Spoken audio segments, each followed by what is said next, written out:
কলেজে প্রথম দিন এসেই এমন কিছু একটা দেখবো ভাবিনি। আসলে এমন কিছু যে হতে পারে এটা আমার মাথাতেই আসেনি। আরে এমন কিছু বলছি কেন, ওটা তো এক সময় আমার অনেক প্রিয় কিছু ছিল। ছিল নয় আছে। ওকে দেখার পর বুঝলাম ও এখনো আমার অনেক প্রিয় কিছুই আছে। আমি ওকে দেখে ঠিক যতটা না অবাক হয়েছি, মনে হলো ও আমাকে দেখে তার চেয়ে অনেক বেশি অবাক হলো। তাই আমি একটু ভয়ও পেলাম। ভয়টা এই নিয়ে যে আমাকে এখানে দেখেও থাকবে তো। পরে ভাবলাম আমি এমন কোনো পার্সন নই, ছিলাম না যে আমার জন্য কলেজ ছাড়বে। তাই এইসব আজাইরা চিন্তা বাদ দিয়ে একটু খুশি খুশি মুড নিয়ে বাসায় চলে আসলাম। ছোটবেলা থেকেই পাড়ায় বদপোলা নামে আমার একটা সুখ্যাতি ছিল, কিন্তু আপনারা এটাকে সুখ্যাতি না বলে কুখ্যাতি বলবেন আমি শিওর। কিন্তু আমার মনে হয় বদ হওয়া একটা আর্ট, এটা সবাই হতে পারে না। মাইসেলফ উৎস। আর এই আর্টে আমার দক্ষতা থাকার কারণে আমাকে ক্লাস নাইনেই দুইবার স্কুল চেঞ্জ করতে হয়েছিল। প্রথমত জেএসসি এর পরে বাবা মা আমাকে অন্য একটা স্কুলে ভর্তি করিয়ে দিয়েছিল, যাতে আমি সেখানে গিয়ে একটু ভালো হই। কারণ সেই স্কুলের রুলস গুলো আগের স্কুল থেকে একটু হার্ড ছিল। আর দ্বিতীয়ত আমি সেখানেও 2 মাসের বেশি টিকতে পারি নাই, আর কাহিনীটা ছিল সেই 2 মাসেই।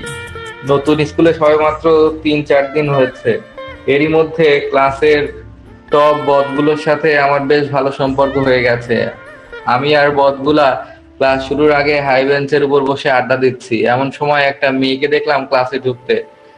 দেখে সাধারণ মেয়ে বলেই মনে হলো, মানে অতটা মডার্ন নয় আর কি, কিন্তু আমার ওই সাধারণ মেয়েটাকেই কেন যেন অসাধারণ ভাবে ভালো লেগে গেল। মুহূর্তটা ছিল এমন যে আমি শুধু মেয়েটার মধ্যে হারিয়ে গিয়েছি। চারপাশে সবকিছু ঘোলা আর আমার চোখ শুধু মেয়েটাকে ফোকাস করে যাচ্ছে, ঠিক যেন ডিএসএলআর এর মতো। কথাগুলো মুভি টাইপের মতন হয়ে গেল, তাই না? আরে প্রেমে পড়ার আগে এমনই হয় রে ভাই। যাই হোক, মেয়েটা যেইমাত্র আমাদের সামনে দিয়ে যাবে তখন আমি আমার মুভি মোড থেকে বেরিয়ে এসে দোস্তদের বললাম, আজকাল চুল বেনি করা মাইয়াগুলো কিউট হইয়া যাইতেছে রে মামা। আমি একটু জোরেই বললাম যাতে ও শুনতে পারে। আর ও খুব ভালোভাবেই বুঝতে পারলো যে কথাটা আমি ওকে উদ্দেশ্য করেই বলেছি। কারণ স্কার্ফের নিচ দিয়ে ওর মোটা তাজা বেনি জোড়া বেশ ভালো করে দেখা যাচ্ছিল। কথাটা শোনার পর ওর চেহারায় এমন একটা ভাব করে আমার দিকে তাকালো যেন ও এমন কথা জীবনে প্রথমবারের মতো শুনলো।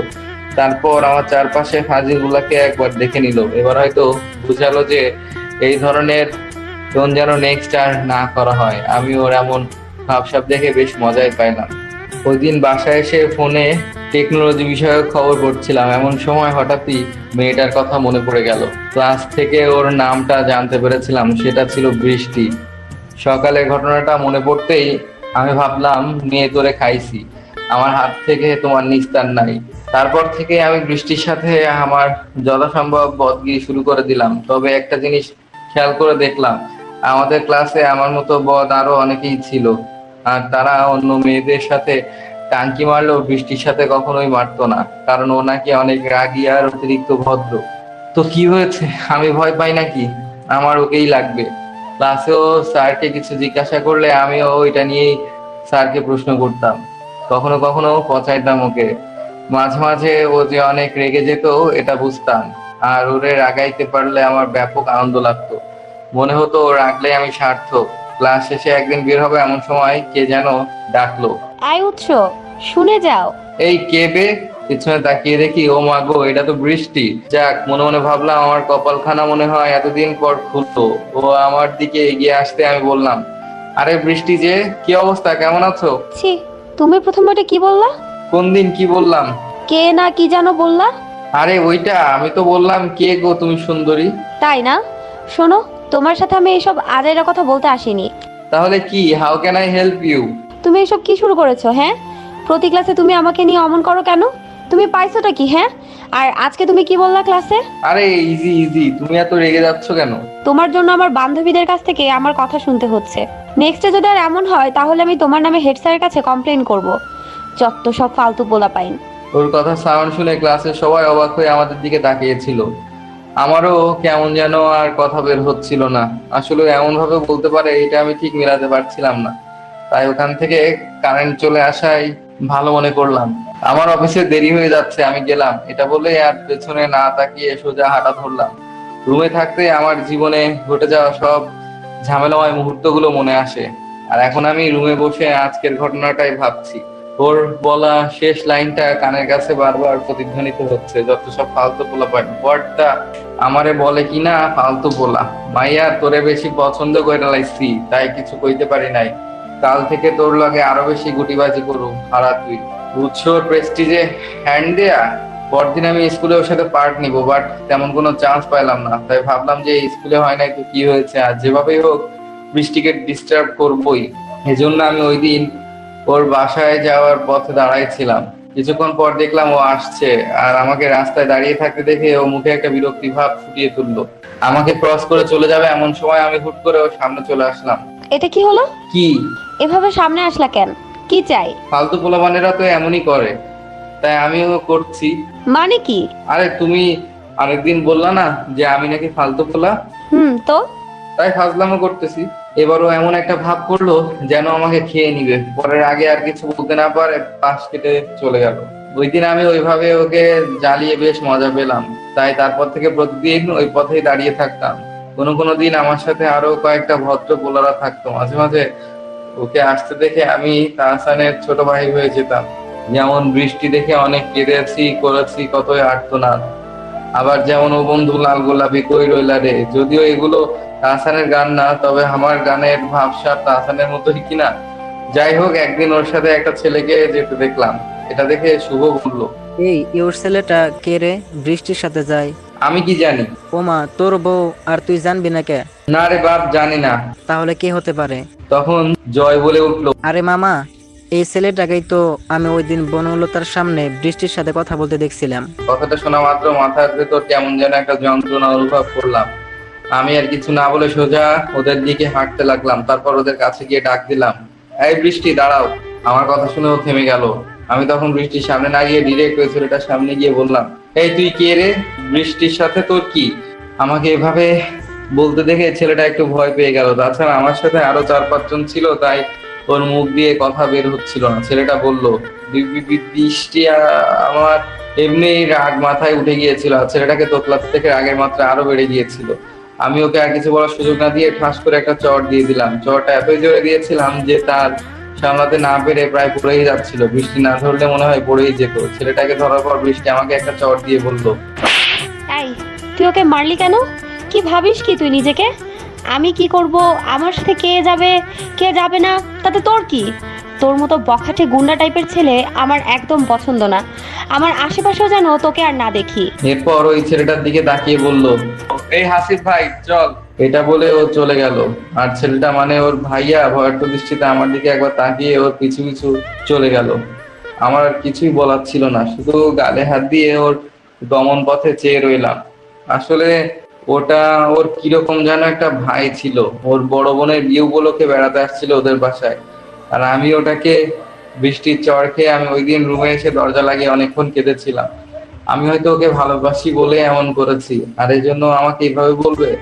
আমি এটা কোনোভাবেই মানতে পারলাম না। তাই পরদিন আমি একটু বেশি বাড়াবাড়ি করে ফেললাম। ক্লাসে স্যার চলে যাওয়ার পর আমি বোর্ডের সামনে গেলাম, তারপর স্যার যেখানে বসে তার সামনে যে টেবিলটা থাকে সেখানে হাত দিয়ে কয়েকটা বাড়ি দিয়ে বললাম, অ্যাটেনশন প্লিজ।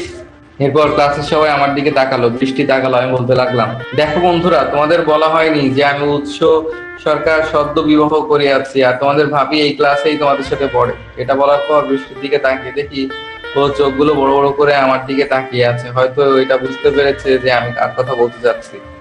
এখন তোমাদের নিশ্চয়ই জানতে ইচ্ছা হচ্ছে যে তোমাদের সেই সৌভাগ্যবতী ভাবিটি কে, যিনি আমার মতো একজন সৎ আদর্শবান ছেলেকে কপালে পেয়েছেন। তিনি হলেন এই ক্লাসের গণ্যমান্য ছাত্রী 2 রোল মিসেস বৃষ্টি সরকার। সবাই ঠিক ছিল, বাট আমার এই ইন্টারন্যাশনাল ভাষণ হেড স্যার শুনে ফেললো, কারণ এরপরে তারই ক্লাস ছিল। মন দিয়ে ভাষণগুলো দেওয়ার সময় যখন আমি স্যারের দিকে খেয়াল করলাম, তখন দেখলাম স্যার হা করে আমার কথাগুলো গিলছিলেন, আর ঠিক তখন আমি সহ পুরো ক্লাস স্যারের দিকে তাকিয়ে পুরো থম হয়ে গেলাম। তারপর স্যার দুম করে ক্লাসে এসে আমার কান ধরে টানতে টানতে সোজা অফিস রুমে নিয়ে গেলেন। তারপর বাবাকে ডেকে সুন্দর করে আমার আকামগুলা বুঝিয়ে দিয়ে আমার হাতে টিসি ধরিয়ে দিলেন। স্যার যখন বাবাকে এইসব কথা বলছিলেন, বাবা তখন আমার কোনো প্রকার বকাঝকা না করে আমার দিকে স্থির দৃষ্টিতে তাকিয়েছিলেন। হয়তো ভাবছিলেন যে কোন পুণ্যে আমারে এমন একখান সুপুত্র দান করলে আল্লাহ। স্যারের কথা শেষে বাবা আমার হাত ধরে বেরিয়ে এলেন। আমি তখন বাবাকে একবার বলছিলাম বন্ধুদের সাথে একটু দেখা করে আসবো, বাবা শুধু বললেন কোনো দরকার নেই। আমি আর কোনো কথা না বলে বাবার সাথে চলতে লাগলাম। যাওয়ার সময় ক্লাসের দিকে তাকিয়ে দেখছিলাম বৃষ্টি দরজার কাছে দাঁড়িয়ে আছে, আমার দিকে একভাবে তাকিয়েছিল। দূর থেকে ওর চেহারাটা স্পষ্ট বোঝা যাচ্ছিল না, তবে আমি এইটুকু কিভাবে যেন বুঝেছিলাম আমি চলে যাচ্ছি দেখে ওর যতটা খুশি হওয়ার কথা ছিল সেটাও মোটেই ছিল না, বরং ওকে কিছুটা বিষণ্ণ মনে হয়েছিল। কেন সেটা এখনো আমি জানি না। ওই দিনের পর আমাকে ছোট মামার বাসায় পাঠিয়ে দেওয়া হয়েছিল। আমার মামা একজন স্কুল শিক্ষক আর আমি মামার স্কুলে ভর্তি হয়েছিলাম। এসএসসি এর পর আবার পাবনাতে এসে একটা কলেজে ভর্তি হলাম, আর এখানে আজ 2 বছর পর বৃষ্টির সাথে আমার আবার দেখা হলো। আমি এখন আগের থেকে অনেকটাই শান্ত হয়ে গেছি, কারণ মামা আমাকে মোটামুটি সাইজ করে দিয়েছেন। পরদিন একটু তাড়াতাড়ি কলেজে এসে আমি মাঝের সারির ঠিক কোনার দিকে বসে আছি। বসে নেই, আসলে বৃষ্টির অপেক্ষা করছি। অনেকক্ষণই হয়ে গেল, তাও বৃষ্টির আসার কোনো খোঁজই পাচ্ছি না। এদিকে ক্লাস টাইম প্রায় শুরু হবার মতো। স্যার যখন আমাদের ক্লাসে ঢুকলো ঠিক তখনই বৃষ্টিকে স্যারের পিছে পিছে ঢুকতে দেখলাম। ও সামনের বেঞ্চের কোনাটার দিকেই বসলো।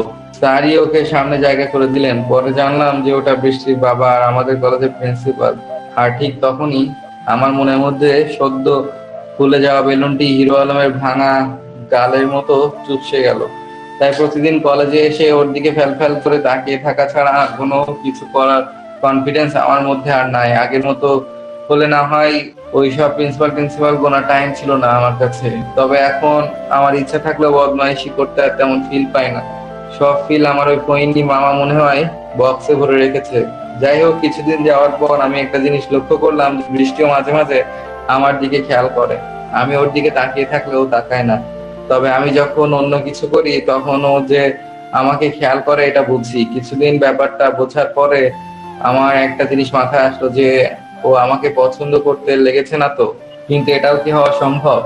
আবার অসম্ভবেরও কিছু দেখি না, কারণ আমার চেহারাটা তো মোটামুটি একটা কিউটটা ভাবই আছে। যাই হোক, আগে একটু বেশি বদ ছিলাম তা বলে এখন প্রেম করা যাবে না।